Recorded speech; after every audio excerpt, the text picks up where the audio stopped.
Pinag-uusapan na ngayon kung sino pwedeng makuha pa dito ng LA Lakers para na nga dito sa kanilang panibagong sentro na inaabangan sa free agency na magpapalakas pa dito sa Purple and Gold. Tatlong magkakasunod na talo na kasi mga pre ang dinadanas ngayon dito ng Los Angeles Lakers. Ang pangunahin kasing dahilan nito ay nawala sila dito ng isang ring protector na maituturing na talaga dito na pader para dito sa kanilang kupunan. Matapos kasing hindi nakapaglaro dito si Jackson Hayes sa Purple and Gold nang dahil na nga dito sa kanyang natamong injury, ay nakikita na lang natin na madali na lang ditong nababasag ang kanila na nga ditong depensa, lalong-lalo na nga dito sa ilalim at basang-basa na nga dito ng kalaban ang nagiging sistema na nga dito ng Los Angeles Lakers. Wala na kasi ditong pumipwesto na bilang magiging isang malaking pader. Basta hindi pa dito nakakalam ng karamihan ay itong taon lamang ay naging defensive number 1 rating itong si Jackson Hayes na patunay lang lamang na talagang malaki ang naibibigay niya impact sa depensa ng Los Angeles Lakers. Kaya nung tinamaan siya dito ng injury, makikitang malaking butas talaga ang nawalang depensa dito ng Purple and Gold. Kaya naman nung nawala sila dito ng starting center, ay tila nga ba na parang wala nang mahugot dito ng barahe si JJ Redick. Kaya naman ang natira na lang dito sa kanilang lineup itong si Christian Coloco at si Alex Len. Isang maswerteng sentro naman ang nabuno dito ni Coach JJ Redick, ito na nga si Alex Len. Na tila nga ba na parang tamad na tamad maglaro na kahit minirish lamang ay tinitirahan lang siya dito ng ganito na isang easy jumper lang dito ni Giannis Antetokounmpo na kahit man lang sana na kaya niya ditong habulin ay wala ka naman dito makikita ng kanyang ditong effort. At hindi lang yan diyan mga pre ay kahit nga lang dito sa 3-point area ay para bang naiilang pa siyang dumepensa at malayo niya pang ditong iniiwan ang kanyang dinedepensahan.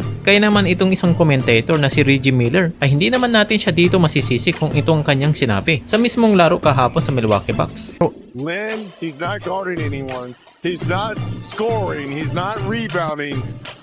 Go small if you're the Lakers. Malaking punto naman kasi dito talaga ang kanyang sinabi. Para din naman ito sa ikakangganda dito ng team. Na gusto niya lang talagang makita dito na gumawa naman siya dito ng effort. Itong sentro na si Alex Len. Marami naman kasi ditong pagkakataon na kaya naman niya ditong sirain ang shooting form ng isang player. Pero ang malaking problema lang ay hindi niya itong ginagawa. Hindi man lang natin dito makita siyang tumalon. Katunayan pa nga ay mas makikita pa natin ditong dumepensa ang kanilang mga gwardya. Sa 19 minutes lang dito ng paglalaro ni Alex Len ay nakapagtala lamang siya dito ng 2 points, 2 rebounds and 1 assist. Si Coloco ay 2 points at 1 assist din lamang. Malaking aspeto rin na wala kasi sila ditong silitong backup center. At meron na tuloy dito nagiging usap-usapan na isang malakas na sentro na maaaring maging good news kapag dumating na mangangailangan dito ng big man na marami silang minamadyagan na sentro na mag-fit talaga kila Luka Doncic at LeBron James. Kaso nga lang ay kinakailangan nila ulit dito magsakripisyo ng ilang kanilang mga players at maaari talaga nila dito magamit sa kanilang starting lineup lalo na pagdating na nga dito ng off-season na gusto nga nila ditong kunin ito si Daniel Gafford. Sa oras na magkaroon na nga ulit sila dito ng magandang usapan ng management ng Mavericks, alam naman natin na subok na ang kanilang chemistry ni Luka at dito ni Gafford